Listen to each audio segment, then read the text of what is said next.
You think about the most complete basketball player, Michael Jordan was it. That year we won 56, 57, 58 games, something like that. We were really good. If you were going to beat us, you had to do something special. And I knew what we were up against in him. You knew it was going to be a daunting task. You're going to play your best basketball, and he's just not going to have an off game.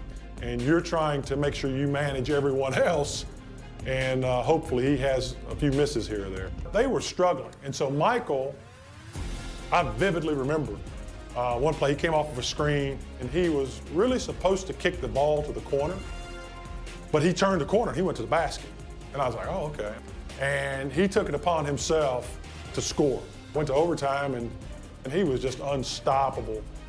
And he scored, obviously 69 points. He had almost 20 rebounds. So it was remarkable to watch that and to be a part of that, because we had done everything right. And even defending him, we were getting into him, and he was taking tough shots. He was just making them. Michael Jordan took what they did to the next level because of his explosiveness, his swag, his demeanor, and ultimately his success. Good evening, everyone. Along with Clark Kellogg and Coach Mike Fratello and our reporter David Aldridge, this is Kevin Harlan. We've got a showdown in the Central Division. The Cleveland Cavaliers hosting the Chicago Bulls. And Mike, not a lot of welcoming faces for Michael Jordan in this arena tonight. And that's right, Kevin. Of course, MJ ended Cleveland's season last year in this building, a buzzer beater in Game 5 of the first round. Opening night this season, Jordan poured in 54 against Cleveland. So Clark, for the Cavs, they're 32-36 and looking to make the playoffs. Their main priority has to be figuring out a way to slow down Michael Jordan, right? Absolutely, Kevin. They need to make Jordan give up the ball, force somebody else to beat him, send double teams at him, get that rock out of his hands. Clearly, Cleveland has to pay a lot of extra attention to Michael Jordan if they want to have a chance to win. Now, let's give you the starting fives. For Chicago in the backcourt, John Paxson running the point. And at the 2, it's the former MVP, Michael Jordan. A defensive stopper. Scottie Pippen is the small forward. Horace Grant at the power forward spot. And at center, the big man, 7'1", Bill Cartwright.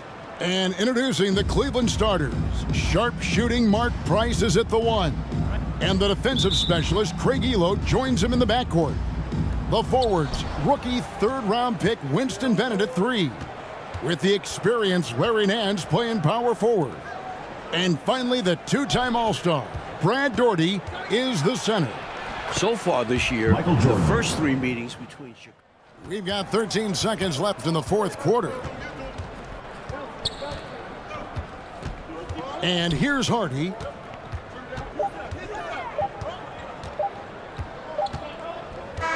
And the Bulls with another win over Cleveland. Coach Chicago is 4-0 against the Cavs this season. They've got one more meeting in 2 weeks to finish the season series. But guys, this is total domination by Chicago. And Clark, tonight, a Bulls win and a brutal loss for the Cavs in this playoff race. Definitely, Kevin. I mean, they're a full game out now. Still, Cleveland does have 13 games left, and the Bulls, they solidify their spot as the 2 seed. It appears they have.